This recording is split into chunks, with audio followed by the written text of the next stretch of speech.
Mapalad ang inuusig sa gawang puspos ng bait, pagkat may kakamting langit.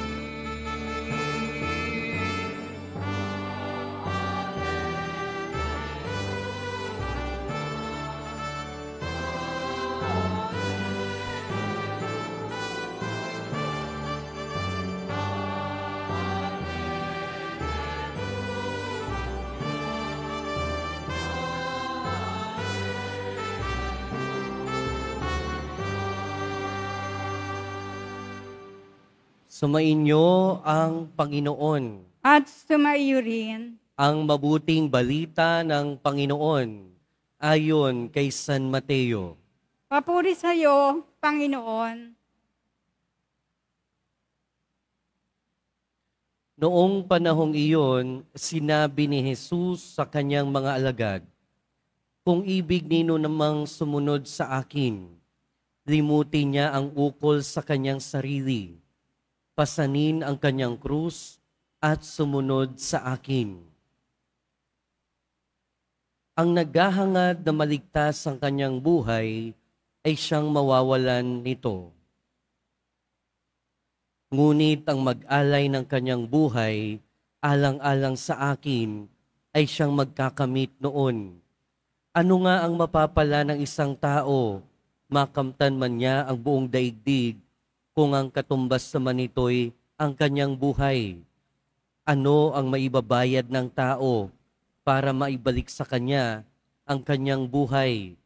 Sapagkat darating ang anak ng tao na taglay ang dakilang kapangyarihan ng kanyang ama at kasama ang kanyang mga anghel.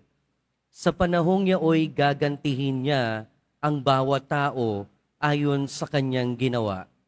Sinasabi ko sa inyo, may ilan sa inyo rito na hindi namamatay o hindi pa mamamatay hanggat hindi nila nakikita ang anak ng tao na pumaparito bilang hari." Ang mabuting balita ng Panginoon. Pinupuri ka namin, Panginoong Hesukristo. Magsiupo muna po ang lahat. Magandang tanghali po sa inyong lahat. Mukhang gutom na yung iba. Pero ngayon ay Biyernes at Friday ay Quiapo Day, araw ng ating pagdedebosyon sa ating Nuestro Padre Jesus Nazareno. Pero hindi lang yan, dahil sabi ko nga kanina, nasa ika-4 na araw tayo ng ating pagnonobena para sa mahal na Birheng Maria ng Quiapo, ang Nuestra Señora de la Buena Hora. Kaya papurihan natin at parangalan si Mama Mary at ang ating Panginoong Hesukristo. Mga kapatid, pamilyar sa ating lahat, malamang kung hindi man lahat sa atin, siguro majority, pamilyar itong binasa natin na ebanghelyo. At malamang alam na nating lahat yung mga salitang limutin ang sarili, pasanin ang krus, at sumunod sa akin. Sino ba namang hindi nakakaalam niyan? Pero bakit ba tumatatak ito sa ating isip? Bakit ba hindi natin ito nakakalimutan? Dahil malamang ito ay isa sa mga pinaka-relatable sa ating lahat. Sino ba naman yung hindi nakaranas ng krus sa buhay? Siguro kung tatanungin ko kayo ngayon, ano yung krus nyo sa buhay, malamang meron na kayong sagot sa isip nyo. Malamang madaling sagutin yan. Kaya nga 'di ba relate na relate din tayo sa ating Nuestro Padre dahil nga sa krus. Mga kapatid, ngayon pinapaalalahanan na naman tayo. 3 bagay mula sa ating Panginoong Hesukristo. Kalimutan ang ukol sa sarili, pasanin ang krus, at sumunod sa Kanya. Ano bang ibig sabihin ng kalimutan ang sarili? Ano bang ibig sabihin ng denying oneself? Pag sinabi nating kalimutan ang sarili, ibig sabihin unahin ang Diyos. Pag sinabi nating kalimutan ng sarili, ibig sabihin alalahanin ang Diyos. Bago natin kalimutan ang ating sarili, kailangan tandaan natin, ano nga ba ang pagkalimot sa sarili o ano nga ba yung pag-aalaala sa ating Panginoon. Dahil ang ibig sabihin ng paglimot sa sarili ay unahin ng Diyos, paano natin uunahin ng Diyos? Paano natin uunahin siya bago tayo? Kailangang alalahanin muna natin, mga kapatid, na ang lahat ng bagay ay nanggagaling sa Diyos. Sabi nga sa ating salmong tugunan, nasa pa siya ng may kapal ang buhay at kamatayan. Mga kapatid, sa ayaw natin at sa gusto, lahat ng bagay, lalo na yung mabubuting bagay, lahat ng yan ay nanggagaling sa Diyos. Lahat ng yan ay mula sa Diyos. Kung wala ang Diyos, wala din naman tayo. Kaya ang totoo niyan, ang ibig sabihin ng kalimutan ng sarili ay magpakumbaba. Magpakumbaba, i-acknowledge, aminin na sa Diyos nangyayari o sa Diyos nanggagaling lahat ng bagay. At dahil sa Kanya naman, nanggagaling lahat ng bagay, natural lang naman na unahin natin siya bago ang ating sarili. Parang mahirap, di ba? Parang mahirap sabihin na laging unahin ng Diyos, laging siya dapat yung una. Pero mas magiging madali ang pag-una sa Diyos, mas magiging madali ang kalimutan ang sarili kung alam natin na lahat ng meron tayo ay nanggagaling din sa Diyos. Dahil bago natin kalimutan yung sarili natin, isipin muna natin kung saan nanggagaling yung sarili natin. Kung alam natin na ang lahat ng meron tayo ay nanggagaling sa Diyos, mas madaling kalimutan ang sarili. Sa ating paglimot sa ating sarili, alalahanin natin ang Diyos. Limutin ang sarili. Ang ibig sabihin din ng limutin ang sarili ay pagtiisan ang sarili. Pagtiisan ang mga kasalanan, pagtiisan ang mga paghihirap. Limutin dahil limutin ang mga kasalanan. Limutin ang sarili dahil limutin yung mga pagkakamali na nagpapahirap sa atin. Pero ang problema sa atin, mahirap kalimutan yung mga bagay na hindi naman nakakabuti sa atin. Diba, for example, sa mga may sakit, kahit hindi naman sa spirituality yung pinag-uusapan natin, kahit man lang sa totoong buhay, diba, mahirap din nalimutin ang sarili. Kasi masarap na alalahanin at bigyan ng saya ang sarili. For example na lang, diba, oy, wala akong pinatatamaan ha, baka naman sabihin nyo kayo yun. O pero for example, doon sa mga merong diabetes, doon sa mga may high blood, doon sa mga mataas yung creatinine, di ba? Minsan, pinagbabawalan na, wag sugar, o tuloy pa rin. O di kaya naman, bawasan yung mga taba, yung mga meat, o sige, tuloy pa rin. Bawasan yung alat, o sige, tuloy pa rin. Kasi ayaw kalimutan ang sariling saya. Sa ating kaugnayan at pagsunod sa ating Diyos, hindi ito nalalayo. Ganon din naman. Tayong mga tao, meron tayong mga tinatawag na favorite sins. Meron tayong tinatawag na mga paboritong kasalanan. Aminin man natin o hindi, meron tayong minsan ganyan. Na alam na nga nating kasalanan, alam na nating mali, pero tuloy pa rin.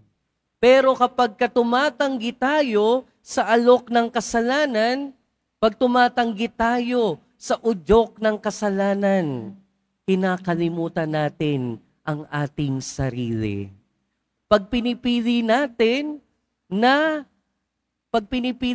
ang pagmamahal ng Diyos kaysa kasalanan, pag pinipili din natin yung kapwa natin kaysa sa sarili natin, yan ay ang paglimot sa sarili. Yan ay ang denial of oneself. At yan yung sinasabi ng ating Panginoong Hesukristo sa ating Ebanghelyo. Kalimutan ang sarili. Pangalawa, pasanin ang krus. Sa ibang translation, sa ibang pagkakataon, sinabi ng ating Panginoon na yakapin ang krus. Ang ibig sabihin ng yakapin ang krus, pag niyayakap natin ang isang bagay o ang isang tao, di ba ang ibig sabihin nun, mahal natin yung bagay na yan o yung tao na yan. So ibig sabihin, nung sinabi ng ating Panginoon na yakapin ang krus, ibig sabihin, mahalin ang krus. Pero, syempre, hindi namang madaling yakapin at mahalin ang krus ng ating buhay. Pero, minsan, imbis na yakapin natin, imbis na pasanin natin, iniiwan natin yung krus natin. O di kaya naman, pinuputol yung krus natin para mas magaang dalhin. Mga kapatid, ano ba yung krus natin sa buhay ngayon? Pwedeng ang iyong kapamilya, pwedeng ang iyong katrabaho, pwedeng ang iyong kapitbahay, pwedeng ang iyong karamdaman. Pero ang sigurado ko, lahat tayo, walang exception, lahat tayo merong krus ngayon. At lahat talaga, walang exemption, dahil kahit ang Nazareno, merong krus. At yan nga yung bagay, di ba, na talagang nakaka-relate tayo sa ating Panginoon. Dahil nagbibitbit siya ng krus, tayo din nagbibitbit ng krus. Pero ang paalala sa atin at ang tinuturo sa atin, yakapin ang krus. Bitbitin ang krus. Kasi ang krus hindi lang naman nagbibigay at hindi lang sumisimbolo sa paghihirap natin. Ang nakakalimutan natin na ang krus ay simbolo ng tagumpay. Ang krus, simbolo ng pagmamahal ng Diyos. Dahil hindi naman nakarating sa muling pagkabuhay ang ating Panginoon kung hindi sa pamamagitan ng krus. Kaya yung krus, simbolo din ng pag-asa. At kung ano man yung krus na dinadala natin ngayon, lagi nating tandaan. Kung ano man yung krus na dinadala natin ngayon, hindi mo naman kailangang bitbitin yan ng nag-iisa. Magpatulong ka naman. Ang ating Panginoong Hesukristo, tinulungan ni Simon na taga-Sirene. Kaya kung ano man yung krus na dinadala natin, hindi natin kailangang dalhin ng mag-isa. Magpatulong tayo. Magpatulong din tayo sa ating Panginoong Hesukristo. Dinadala niya yung krus niya, magpatulong tayo sa ating krus. Bitbitin ang krus. Pasanin ang krus. At ano yung pangatlo? Sumunod sa Kanya. Ano yung ibig sabihin ng pagsunod sa Kanya? Sumunod sa Kanyang yapak. Ang ibig sabihin ng pagsunod ay sundan. At ang ibig sabihin ng sundan ay sundin. Sundin ang Kanyang sinasabi, sundin ang Kanyang ginawa. At ano ang ginawa ng ating Panginoon? Ano ang Kanyang sinasabi? Sa bawat pagsisimba natin, sa bawat pakikinig natin ng salita ng Diyos, sa misa, tayo, naririnig natin kung ano ang turo niya na dapat sundin. At kung ano yung ginawa niya, na nagpakita ng malasakit sa kapwa, pinapakita niya sa atin. Binibigyan niya tayo ng halimbawa kung ano yung mga kilos at gawa na dapat sundin. Mga kapatid, ang ibig sabihin ng pagsunod sa ating Panginoon ay sundin ang Kanyang salita at sundin ang Kanyang gawa.